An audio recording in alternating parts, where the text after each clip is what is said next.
Good evening, everyone. In our last class, we were talking about this chromatography.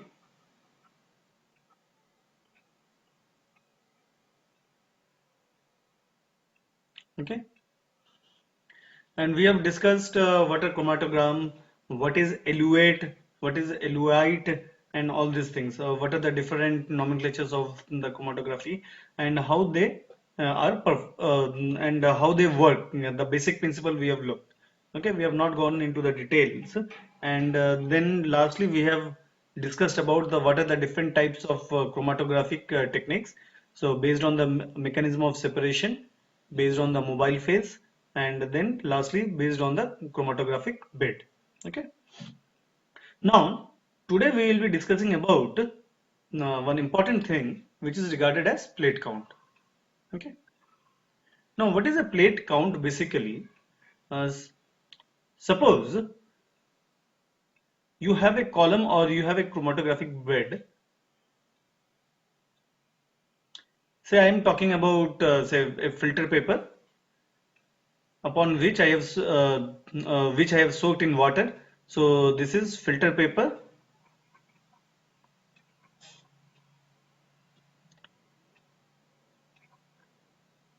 soaked in water. Okay. Then at the bottom I put some analytes. Say I give some ink. Okay.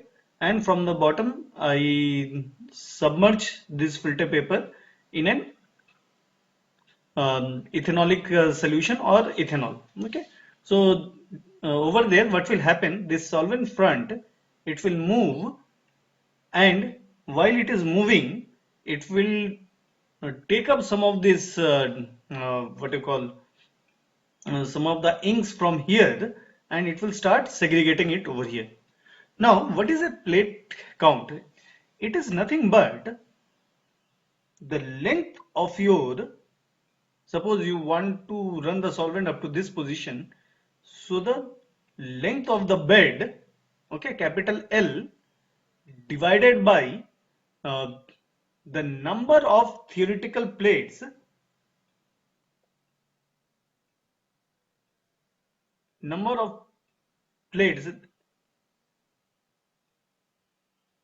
which will be used to what do you call, to discuss about the efficiency of this chromatographic system. Okay, now these plates, whatever we are telling, so what are these? These are hypothetical plates. So what we are doing, suppose we are having a chromatographic bed. Now we are hypothetically dividing it, okay, into n number of plates. Okay, so if n is high, then you have a very high performance of the chromatographic plate. Okay, so if you have a particular number of n, then what happens is that we get a what you call parameter which is regarded as plate height. Okay, so what is the plate height? So when I discussed about this plate, the thickness of this plate, it is called the plate height h. Okay, and if you see, if your n is large, your h is low. Okay, and if h is low, that means a smaller amount of, or the smaller thickness of the bed, it is responsible for the better separation of the solute within the column bed, and hence the property of the bed, chromatographic bed, it is increased. Okay, so this is called plate height. Now with L, which is regarded as the column length, whatever I told you, from the starting point to the end point, whatever you will be calculating, that is called the column length, okay, or the length of the column. And then N, the number of the theoretical plates, can be estimated from the chromatogram. Okay, So how do you find out this parameter? This parameter you cannot find out, okay? So because when we are talking about this theoretical plate, it is basically a theory. You do not have any information, practical information over there. But we can estimate this plate height from the chromatogram, okay? How do we do? We can do the analysis of the retention time for each of the component and the standard deviation of the chromatogram, which is used as the measure of the peak of the width. Okay. Now this condition is only valid if the elution curve, it represents a Gaussian curve. Okay. So we have discussed in our last class that you have time in the x-axis and you have this concentration in the y-axis. Okay. Now what it is saying is that suppose you are having a peak for a particular analyte. For this particular analyte, what is the retention time? So this zero time, it is the time when you have injected your sample into the chromatographic bed. Okay. And the peak at which you get the analyte highest peak of the concentration, that is called the TR. Okay. Now this TR, now if you see, there will be, this is the average line. Okay. Now in this average line, you are getting some variation. Now you take all these points and then you calculate the standard deviation in comparison to the this central point or the average point in the TR. Okay. So if you calculate this thing, the TR and this sigma, then you can calculate the plate count. Okay. Now over here the plate count, it will be given by TR by sigma whole square. Okay. So in this case you will be able to get the value of n. Length of the column you already know because you are making your own column. So you know, you have the information about the length of the column, right? So in this way you can calculate this one. However, practically calculating this standard deviation, it is a bit cumbersome. So the more practical way to calculate n is to calculate the peak width at half height, which is called W half. So in this case, what happens? Suppose you are having a Gaussian curve. So this is your cell. The baseline is considered as the 0% and the peak height, it is considered as the 100% for a particular peak. Okay. Now at the 50% height of this peak, you calculate the width, and that width, it is taken as the peak width at half height. Okay. W half. So this is your W half. Now from here we can calculate n using this formula, 8 natural log of 2 TR divided by W half whole square. Okay. So in this way, by doing the analysis, you can calculate the value of the n. Okay. The number of plates, and from there you can calculate the plate height. Again, there is another way to calculate the n, and it is given by 16 TR by W base. So what is the width at 0% of this peak? You can calculate that one and you can calculate the value of n. Usually under practical scenario, under laboratory conditions, we calculate W half. Okay. So in this way we can calculate the number of these theoretical plates, and from there we can calculate H, which is the plate height. Okay.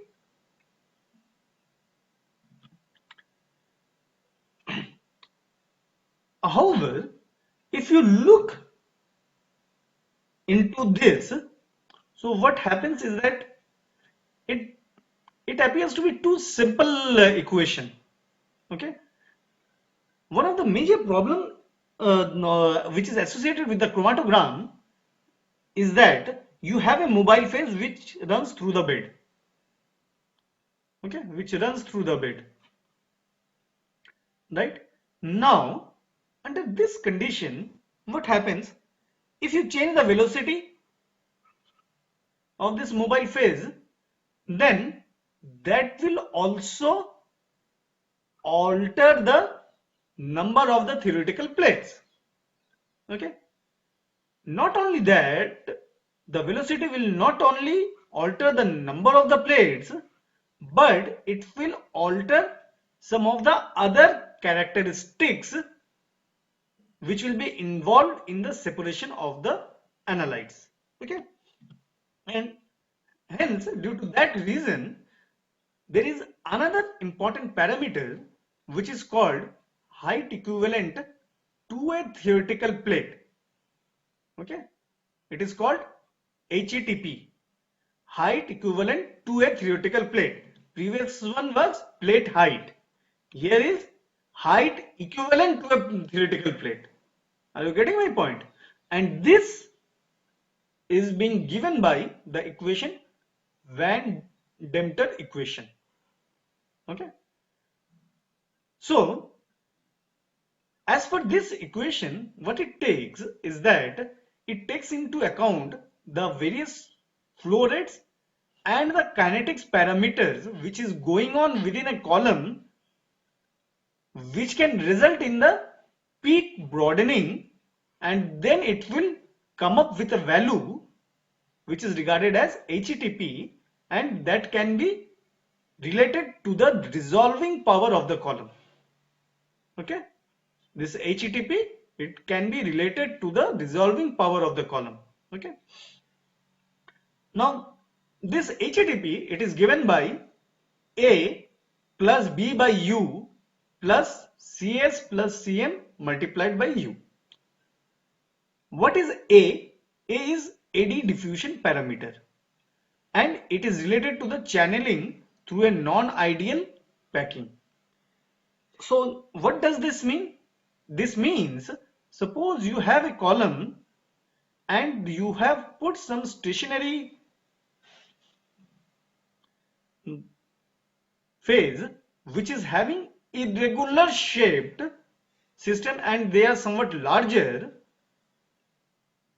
So if you pass the mobile phase through here, so it can take different paths.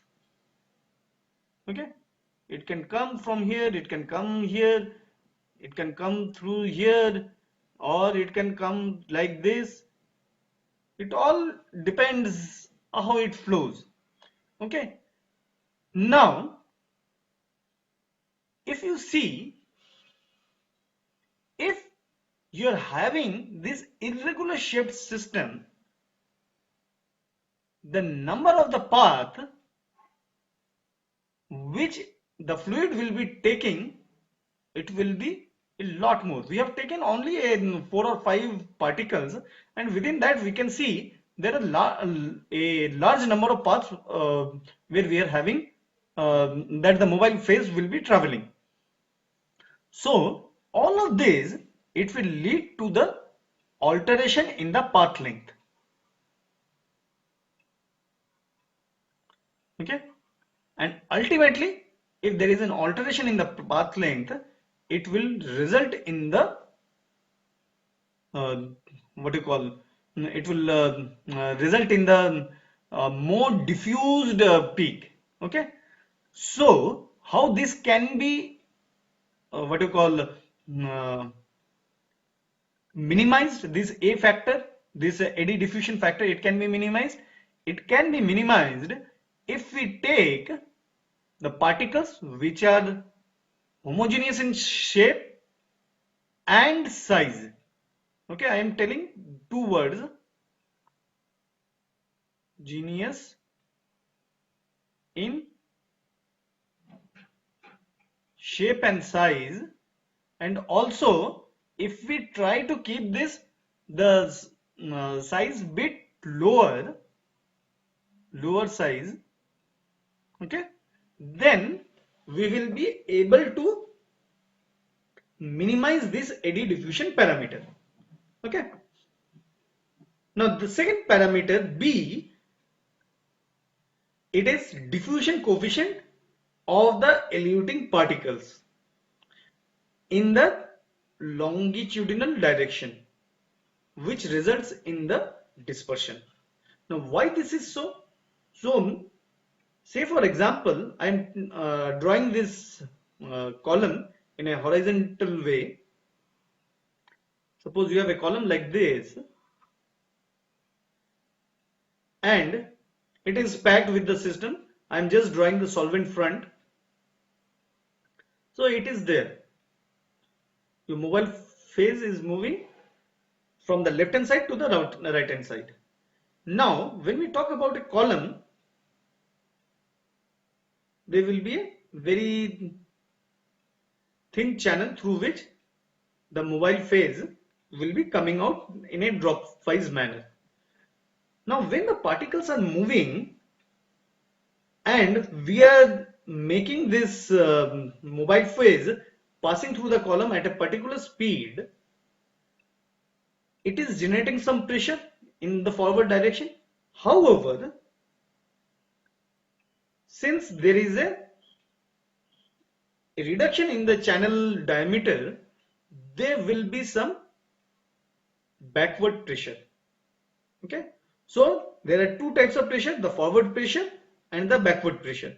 Now what this will do, because of this reason, if our analyte it was moving in a single front, there will be a spreading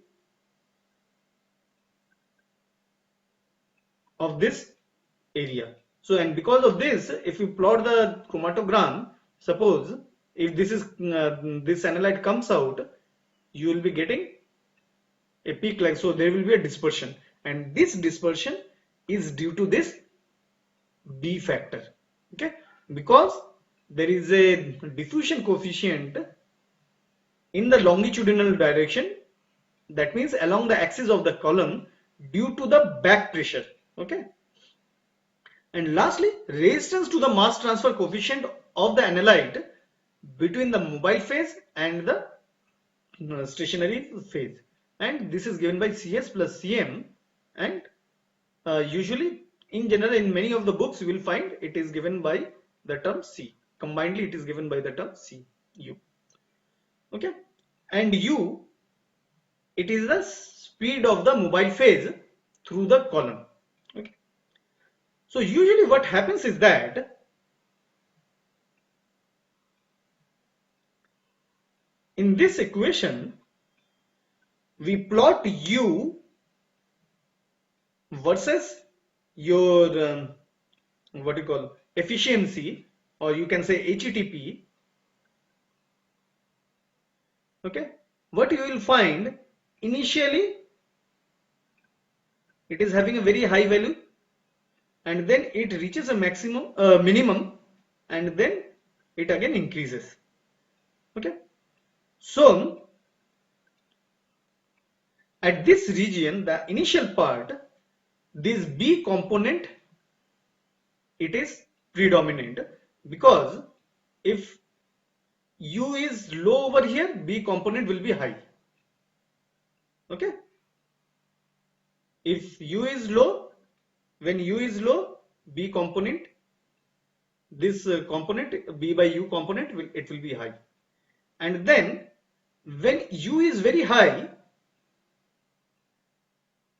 this component, the resistance to the mass transfer of the analyte between the mobile and the stationary phase, it will be predominant, and again the HTTP will increase. Now there is a very sweet point, the minimal point, where you will be getting a minimal HTTP. Okay, that means for a particular column you will have a good resolving power of the column at a particular velocity of the mobile phase. Okay, one important thing I forgot to mention, this Van Deemter equation, it is valid for liquid chromatography.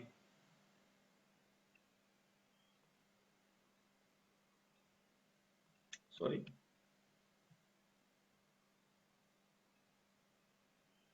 Okay, it is valid for liquid chromatography. Okay, now over here, as I said, at this optimal speed you will be getting the best resolving power of the column. Okay, now usually when you buy products from the from a particular what do you call a company, they will tell you the optimum speed and all these things, but that is an average speed. You have to practically find out, because you may be using different solvents and all these things, and for a company what is your need, it is not possible to find out each and every need. Now it is you who has to do a series of experiments and find out the optimal speed of your mobile phase, so that your system will give you a better performance. Now you have to run a number of experiments. Are you getting my point? It is not like that you go into a system and you directly start working. Chromatography does not work in that fashion. You have to spend time with the chromatographic system so that you can find out a sweet what you call or a or an optimal mobile phase speed, so that you can get a better resolution through that system for your analyte. Okay, for your analyte, suppose a person A, he is having one sample, say sample X, and B person, he is having another sample, say sample Y. Okay, now the A person, he is using a mobile, both the persons, they are using a common mobile phase, say capital M. The column is same, but still then the properties of the samples over here, it will be different, and it is your duty to find out what should be the optimal speed of the mobile phase through the column, so that your sample can be analyzed in a better manner. Okay, if you have open tubular capillaries, that means if you are doing capillary chromatography, that means there is no what you call packing media, packing powder within the system, then the A term, it is 0. Okay, because since there is no packing, the channeling effect, it does not occur. Okay, in packed columns, however, multiple distinct routes, which are regarded as the channels, over here I showed you, it can have different path lengths, right? So these which one it will select mobile, you don't know. Okay, so these paths, they are regarded as the channels. Okay, and they exist through the common column packing, which results in band spreading. In the latter case, A will not be 0. If you have a packed column, A will not be 0. The form of the Van Deemter equation is such that HTTP achieves a minimum value at a particular flow velocity. At this flow rate, the resolving power of the column is maximized. Although in practice, the elution time is likely to be impractical. Okay. So at this particular speed, you will be having a very good resolving power of the column. Okay. Now, Our next topic is paper chromatography. It is a type of planar chromatography. So why planar? In paper chromatography, you have a piece of paper through which you do the chromatography, right? And this paper, it is basically, if you look into your copy, if you are having a paper, it is basically a plane, right? And hence it is called planar chromatography. And this paper chromatography, it is basically a type of partition chromatography. It is a type of partition chromatography. Okay. So paper chromatography, it is an analytical method which is used to separate colored chemicals or substances usually. Okay. Even though it can be used it can be used for other chemicals which are not colored, but in those cases we have to use uh, some analytes or some reagents, not analytes, some reagents which will react with the analyte and generate some color so that we can visualize the analytes. Okay.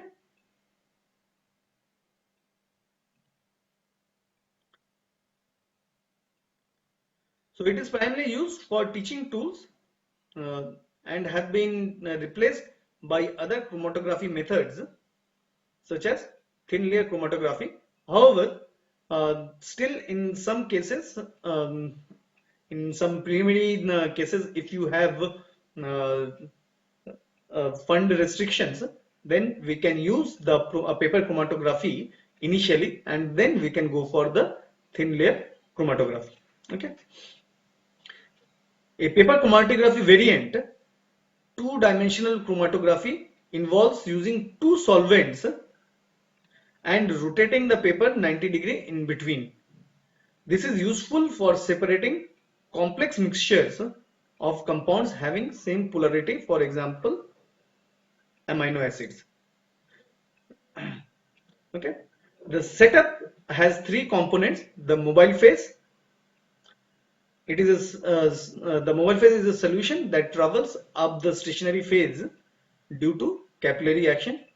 The mobile phase is generally mixture of non-polar organic solvents, while the stationary phase is a polar inorganic solvent water. Here, the paper is used as a support, is used to support the stationary phase, that is the water. Polar water molecules are held inside the void space of the cellulose network of the host paper. So what we have discussed, I have told over here. Suppose you have a paper, say for example, I talk about the filter paper. Okay. I have the filter paper. What I do, I soak this filter paper in water. So if you look into this filter paper, you will find you will having cellulose networks like this, and these cellulose networks, they will hold water molecules within itself, right? So the cellulose network, it is used to hold water. So this cellulose network, it is not the stationary phase. The stationary phase is your water, and you use polar organic solvents to separate the compounds. Okay, to separate the compounds over the cellular this backbone or the support system, right? Now when this polar organic solvent, when we suppose we have soaked in water, then we have put our analytes over here. Okay, our samples, not analytes, samples over here, and then what we do, we put this paper in a solvent. Now what does this polar organic solvent? So this is the organic solvent.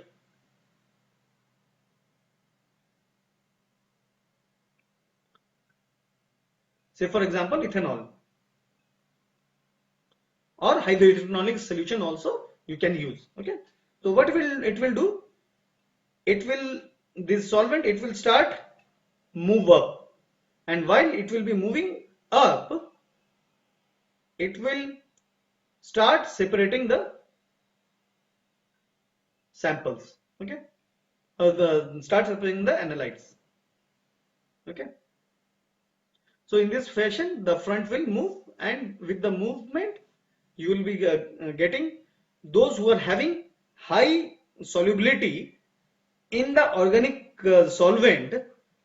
They are moving faster as compared to the analytes which are having low solubility in the organic solvent.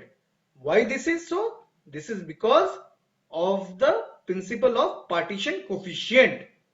Okay, due to the principle of partition coefficient. So the solutes, organic solvent is moving faster. Okay, whereas the water is the stationary phase. So those which gets dissolved within the organic solvent quickly, they get they move faster as compared to the analytes which has low solubility within the organic solvent. Okay, so in this fashion you will get some bands. Now in some cases, what we will do, if there is a complex mixture, suppose in the first stage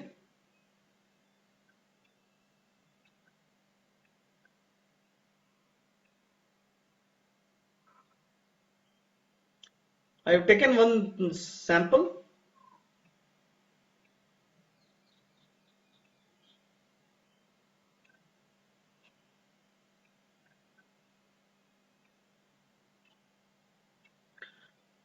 Now I don't know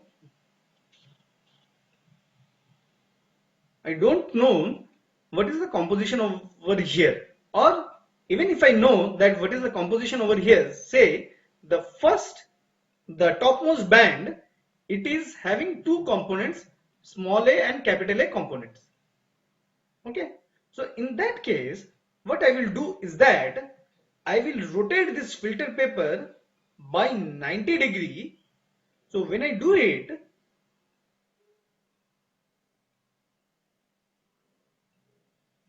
90°, then I will be having some band something like this. Now I will run the solvent again from bottom to top, and the solvent what I will be using, it will be having a different characteristics as compared to the solvent or the mobile phase which I have used in the first step. And during that process, what will happen, maybe at during the second solvent, while we are partitioning it, so what will happen, this A and A components, they may get separated. Say one will come over here and another will come over here, and for the other cases you will not get any specific band, but they will move in this direction. That is, you will be getting a single spot. Okay, so this is called 2D electrophoresis or 2D chromatography, two-dimensional chromatography. Okay, and this is what it has been told. A chromatography variant, two-dimensional chromatography, involves using two solvents and rotating the paper 90° in between. Okay. Now RF value, retention factor. I have already told you what is the retention factor. Uh, the retention factor may be defined as the ratio of the, sorry, I told you about the retention time, sorry. So what is retention factor? This RF value. This retention factor may be defined as the ratio of the distance traveled by the solute to the distance traveled by the solvent. Okay, and it is used to quantify the amount of the retardation of a sample in a stationary phase relative to the mobile phase. So what it is saying, so in this paper chromatography on again, when I will discuss, suppose you have a solute over here, a solvent over here. Now your analyte, it has moved this distance, whereas since your mobile phase, it is a small molecule, it will move faster, and the solvent front, it has moved this direction up to this point. Okay, so what would be the retention factor? Retention factor would be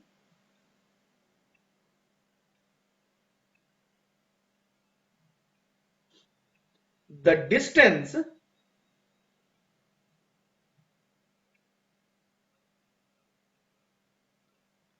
say small d divided by this capital D, where capital D is the solvent front or the distance moved by the solvent. Okay, so your RF, it would be given by small d by capital D. Okay, RF values are usually expressed as a fraction of 2 decimal places. If RF value of a solution is 0, the solute remains in the stationary phase and thus it is immobile. Okay, that means if small d is 0 and it remains over here only, then only this RF will be 0.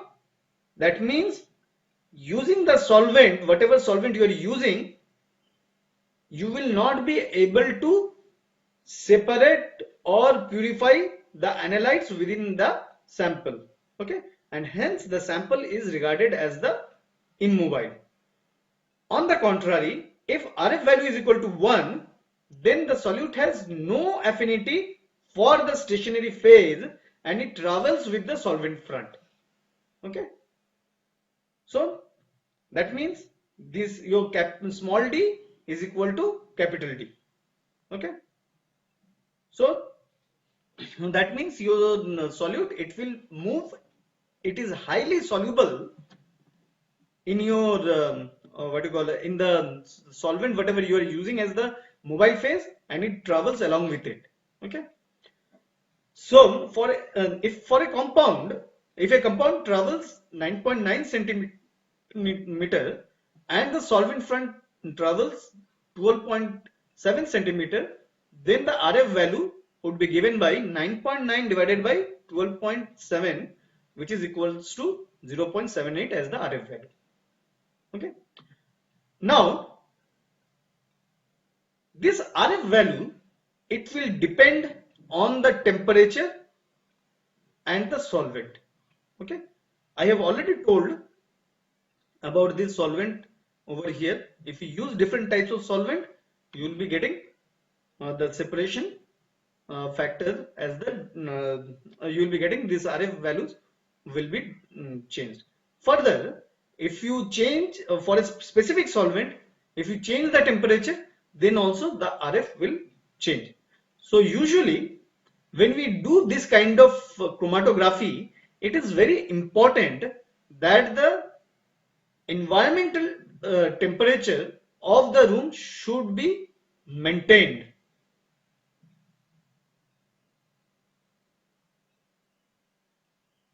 Okay, how you can maintain? You can use a say an air conditioner, air conditioning system, and you have to maintain the temperature of the system. Otherwise, if you are doing some analysis, if the temperature changes, suppose today you are doing the analysis at say 20 degrees centigrade, tomorrow you are doing it at 22 degrees centigrade, so you cannot compare these two results because your RF factor would be different. Okay, and if the RF becomes different, and suppose if you are working with the unknown solutes, then you will not get reliable results, and all of your results will be basically they will be not you cannot use those results for the analysis purpose. Okay,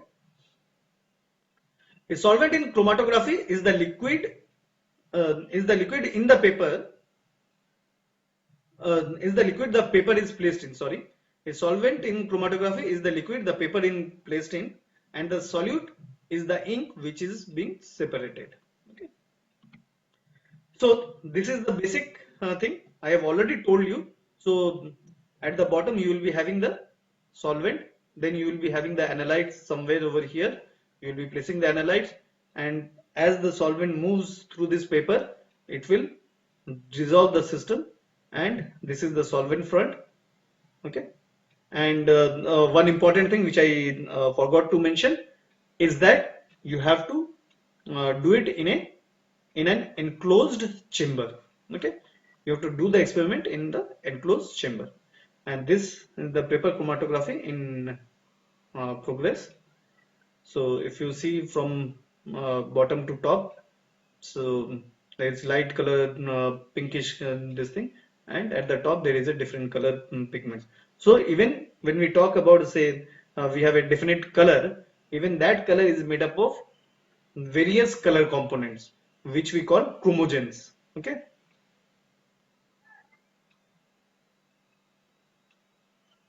which we call chromogens, right?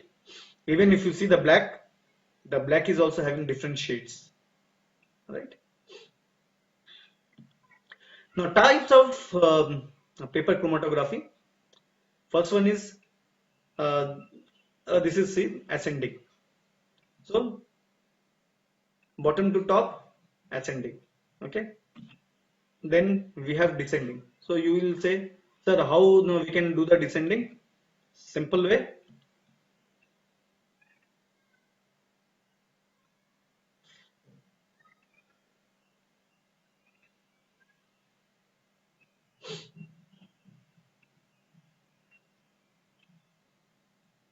You have a system something like this.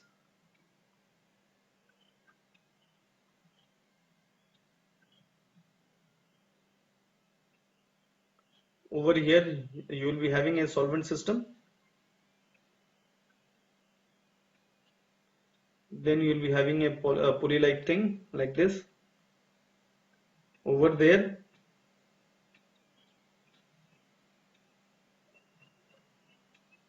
you will be having this the paper. So this is the solvent,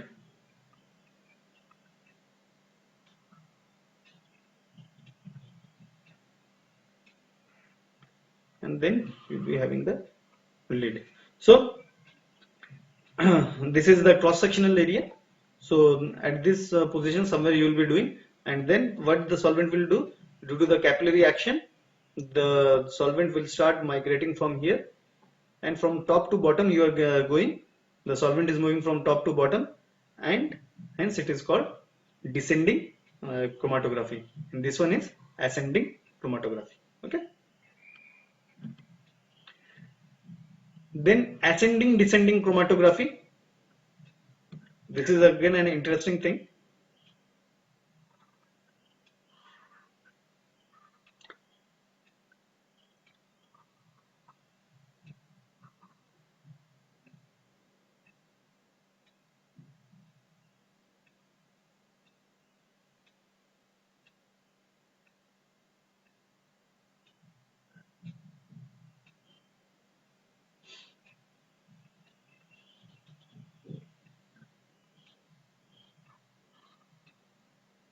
So initially ascending, then descending. Okay. So this is called ascending descending paper chromatography. Then circular chromatography. This is an important thing. A circular filter paper is taken and the sample is deposited at the center of the paper. After drying the spot, the filter paper is tied horizontally on a petri dish containing the solvent. So the wick of the paper is dipped in the solvent. The solvent rises through the wick and the components get separated into concentric rings. So if you look over here into the architecture,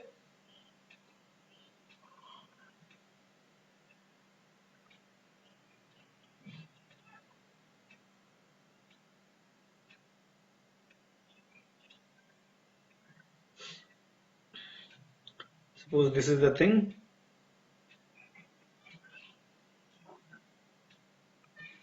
you have the solvent over here. So there is some hole over here in between. So the solvent moves over here, and then there is a wick which comes through the solvent to here, and then it touches the filter paper,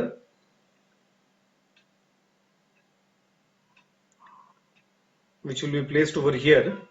Okay.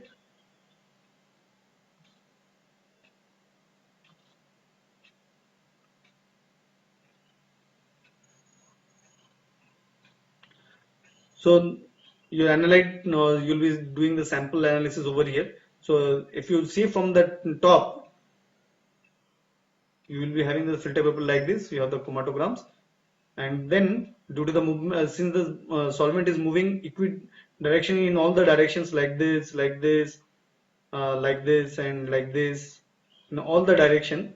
So what you will be getting? You will be getting some concentric ring-like structures. Okay, so that is called circular chromatography. And then we have two-dimensional chromatography that I have already told you. Okay. Then the next type of chromatography, it is thin layer chromatography, and it is also a planar chromatography. Okay, it is similar to the paper chromatography. However, over here what happens is that on an inner plate, usually you can think of a small glass slide. Okay, over that, or you can also use this say plastic and the aluminum foils. Okay, and over this we put a layer of the stationary system. This is a very thin layer. What I have drawn is quite thick, so you can think of a very thin layer, and it may be around 1 mm thick. Okay, or maybe lesser.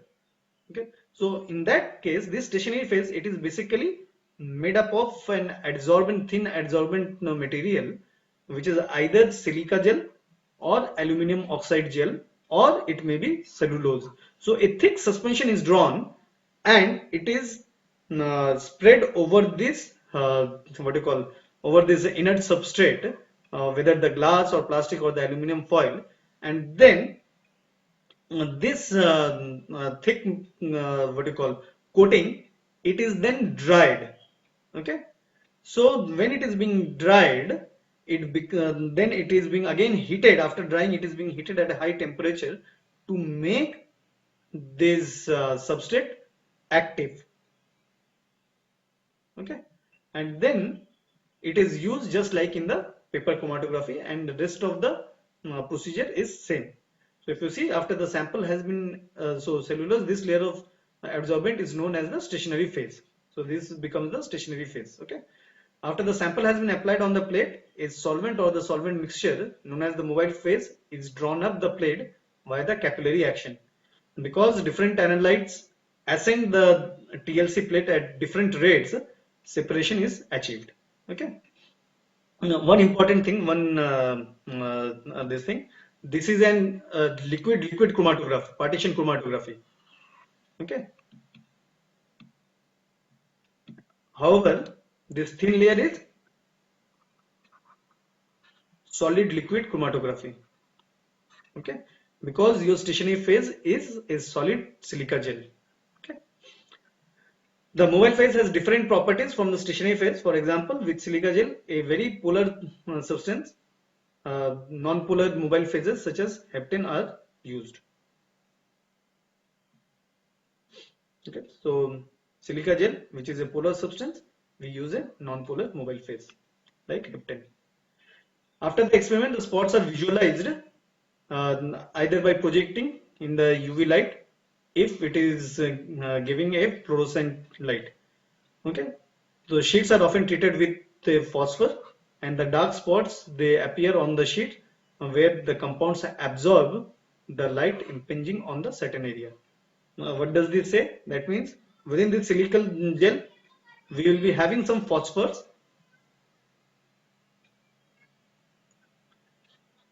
which will glow in the presence of the UV light. Now, if you have some analyte in front of them, suppose you are having the analyte in front of over here, then this area it will be appearing as black. Some plates are pre-coated with phosphor such as zinc sulfide, allowing many compounds to be visualized using UV light. Dark spots appear where the compounds block the UV light from striking the plate. Alternatively, plates can be sprayed or immersed in chemicals after elution. Okay. Various visualizing agents react with the spots to produce visible results. Chemical processes can also be used to visualize spots. For example, anisaldehyde, it forms colored adducts with many compounds, and sulfuric acid, it will char most organic compounds and it will lead to dark spot on the sheet. Okay. To quantify the result, the distance traveled by the substance being considered is divided by the total distance traveled by the mobile phase. This is called the retardation factor. Okay. This is called the retardation factor. One important thing, why we do not take say only the distance. We do not take the distance because if you have slight variation in the properties or while you are handling this thing or the temperature, then what will happen is that this distance and all this thing will be changed. Whereas the retardation factor, it nearly remains the constant. Okay. For the result to be quantitative, the absorption of solvent must be stopped before the mobile phase reaches the end of the stationary phase. Okay. So retardation factors are characteristics but will change depending on the exact condition of the mobile and the stationary phase. For this reason, chemists usually apply a sample of a known compound to the sheet alongside the unknown samples. Then thin layer chromatography can be used to monitor the progress of reaction, identify compounds that are present in a given mixture and determine the purity of a substance. Specific examples of these applications includes analyzing ceramides and fatty acids, detection of pesticides, insecticides in food and water, analyzing the dye composition of fibers and forensics, assaying the radiochemical purity of radiopharmaceuticals, or identification of medicinal plants and their constituents. Okay, and lastly, a number of enhancements can be made to the original method to automate the different steps, to increase the resolution achieved with the TLC and to allow more accurate quantitative analysis. And such a system, it is regarded as HPTLC, high performance TLC. So in general, what happens is that, as I told you, that you have to put a what you call suspension of silica gel over the system, over this glass substrate, and then you have to dry it, and then you make it active. So uh, over there you do not have when you are doing it manually, you will be having some batch to batch variations. Okay, whereas if you automate all these things and if you prepare all these things in an industry, then you will be able to uh, produce more reproducible batches of the TLC plates, and those plates, they are regarded as the HPTLC, and they can be used even for the quantitative analysis, not only for the qualitative analysis but also for the quantitative analysis. Okay. Now plate preparation, I have already told you. See, TLC plates are usually commercially available, but we can also make it in the lab. They are prepared by mixing adsorbent such as the silica gel with a small amount of an inert binder like calcium sulfate, which is also regarded as a gypsum, and water. This mixture is sprayed as a thick slurry on an unreactive carrier sheet, usually glass, thick aluminum foil or plastic. The resultant plate is dried and activated by heating in an oven for 30 minutes at 110 degrees centigrade. The thickness of the absorbent layer is typically at around 0.1 to 0.25 millimeter for analytical purposes and around 0.5 to 2 mm for preparative purposes. Okay. Another important thing which here it has not been mentioned is that during this process, if you see that suppose you have made this plate and somewhere you have a crack in between, that means that plate cannot be used for either neither for the analytical purpose nor for the preparative purpose. You have to be very careful. If you see while preparing the TLC plates, if you see that there are some cracks, minor cracks, you can visualize this under an evaluation microscope, inspection microscope, and if there is any crack, those plates have to be discarded. Okay. And talking about the different adsorbents and the solvents which are used, different absorbents, they include sucrose, starch, inulin, talc, and so on. And the different solvent with the increasing eluting power as we go from top to bottom include petroleum, ether, carbon tetrachloride, cyclohexane, and so on. So please, you have to um remember this solvent, what are the different solvents, how they are used with their eluting power. And then for the paper chromatography, and this how to detect the compounds, these are some of the reagents. This can also be used in the TLC also. Okay, so what are the different things? Iodine vapor. The iodine vapor, it reacts with various organic bases and gives brown spots. Then we can spray potassium permanganate solution in water, acetone and water, and it generally gives yellow or pink spots on a pink background. Okay, it is also a general reagent. And then we can use bromocresol green. Acids gives yellow spots on green background. Then ninhydrin, 1% solution in 0.1% solution in water saturated butanol. So over here you will be having, it is used for the amino acids. Okay. Then sodium nitrate, it is used for sulfonamides. Sorry, sulfonamides. Then we have 3,5-dinitrobenzoic acid. It is used for cardiac glycosides, which gives red spots. Then 2,4-dinitrophenyl hydrazine. It is in HCl. It is used for aldehydes and ketones, which gives yellow color spots. And lastly, we have Dragon-Drops reagent diluted with glacial acetic acid in the ratio of 1:5, and these are used for the analysis of the alkaloids, and they give brown or orange color. Okay.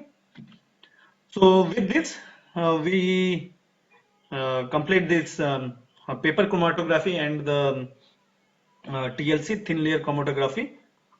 Okay, both of these are column. Both of these are this planar chromatography technique.